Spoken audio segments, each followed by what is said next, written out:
இந்த மாதிரி ரொட்டி யாரெல்லாம் சாப்பிட்ருக்கீங்கன்னு சொல்லுங்கள், யாருக்கெல்லாம் பிடிக்கும்னு சொல்லுங்கள். இந்த மாதிரி சாப்பிட்ருக்கீங்களா? இந்த மாதிரி உருட்டி இப்படியே கையில் அமுக்கி, இப்படி கையில் அமுக்கி கொஞ்சம் மொத்தமாக இருக்கணும். இந்த மாதிரி கொஞ்சம் மொத்தமாக இருக்கணும். இதான் ரொட்டி. யாரெல்லாம் சாப்பிட்ருக்கீங்க?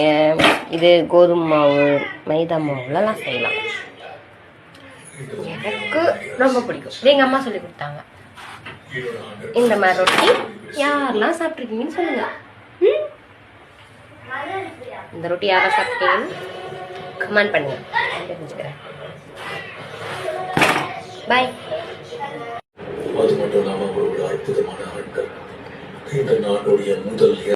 சொல்ல மாட்டேன்.